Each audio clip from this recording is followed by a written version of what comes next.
There's a lot of different media methods that might seem important, but they also require a lot of effort to implement and maintain. So in this part of our series, we're going to discuss the very first avenue of media you need to master, because it's not only really essential to your church's overall marketing, but it's also the most simple to implement and maintain. Thanks for joining me here at Church Media HQ, your church's one source for graphics, websites, videos, and all things creative. I'm Luke Clayton, and thanks for joining me. Make sure that you subscribe so that you're the first to know when we release new content like this.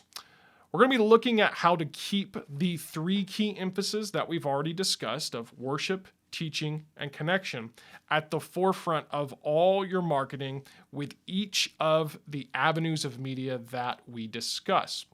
And we're going to cover these media outlets in order of priority, because what we're trying to do is consider effectiveness, affordability, as well as what type of resource it's going to take in terms of investment of your time and energy. So when we consider those three different aspects, we're trying to balance them all and say, what can we do that's the quickest to get up and going, the simplest to maintain, that's most affordable, and that's also most effective.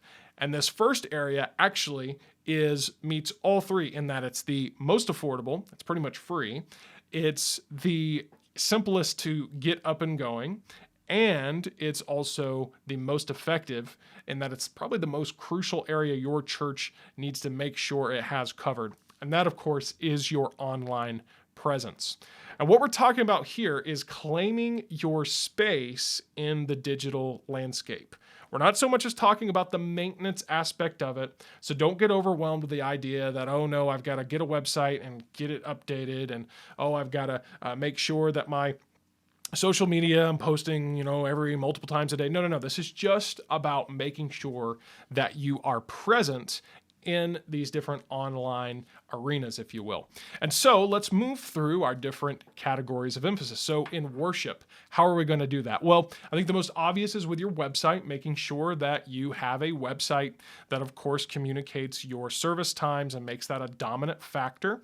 But another thing as well is to make sure that you have a Google business listing. So this is where you claim your Google business listing and you verify that your church is located at the address that Google has you there. And then when you verify that process, it automatically helps your Google listing, and on that, or helps your local listing, I should say, when it comes to search engines and Google in particular. And what you want to make sure you do is that you just have your correct service times there on your Google business listing, and that whatever it says there on your website, it also has there on your Google business. So that is worship. Now let's think about teaching. Where can we be present online that is going to help get your preaching and teaching and sermon content out? Well, the most obvious here is making sure you're present with an audio podcast, and we're going to talk more about that in detail in the next part. And then obviously we want to make sure we've got a YouTube channel. Again, we're not talking about posting the content and getting the content out there. No, we're just talking about staking our claim in these digital spaces. And then when it comes to connection, well, obviously you need to be on all the major social media platforms, so Facebook, Instagram, Twitter. Again, simple to set up. Don't get overwhelmed with the idea of maintaining. Just go create a profile, and that's it. You just want to make sure that you've claimed that space. And then it's also good to have some online giving in place. Now, this is something that there are so many different ways to do that, different companies that offer this. I don't have one that I endorse over the other necessarily, but there are many of them that offer a free version where it's not that it's free and that it doesn't cost you anything. They're just not going to take a flat rate monthly or yearly cost out. They're just going to take the cost to cover what they do out of the transaction of giving. However you want to do it, it's up to you, but I do highly recommend, and in fact, I would say that it's essential that you offer online giving. Now, to be really clear, not to beat a dead horse, but when we talk about church online here, we're not talking about live stream. You know my thoughts on live stream, and we actually are going to cover it in more detail later, but right now you don't need to even be thinking about that. So what can you do? Well, make sure you've got a website, make sure it's up to date, claim that Google Business Listing, get on social media, create the accounts, maybe add the worship times and your website info to the bios, upload a logo if you have it, and that's it for now.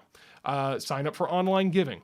If all this seems overwhelming, remember, you are, to use an analogy, you're really just acquiring the land. You're not building the house. You're just looking for a plot of land here. Like I said, we are staking our claim on digital, online. So don't get overwhelmed. Just claim that space, and we're going to build on it later. Now, what can we do for you here at Church Media HQ? Well, at this point, I've actually discussed two different coaching series or done two different coaching series on the topic of church online. The first is called Rethink Your Website. That focuses more on how to improve your website specifically.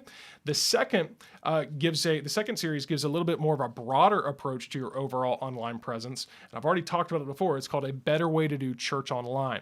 And as I mentioned before, if you're looking for an idea of how you can improve your website, well, you can sign up for a free website demo from Church Media HQ. That way, you could say, we kind of show you, here is a model website of how is best in terms of laying out your content and so forth. And then you can either launch that website with us, or you can just take those ideas and apply them to your own website. However you want to do it, doesn't matter. We just want to show you some ideas of best practices when it comes to your website content. So you can see the links in the description or right there at churchmediahq.com/start to access these coaching series and also start your website demo. So now that we have claimed our space in our online community, now we do need to start building on it by putting content online. But content creation admittedly seems like a pretty daunting task. So next up, we're going to talk about how you can start to output content online with very small tweaks to what you're actually already doing every week right there at your church. We are your church's one source for graphics, websites, videos, and all things creative. And I look forward to seeing you next time right here on Church Media HQ.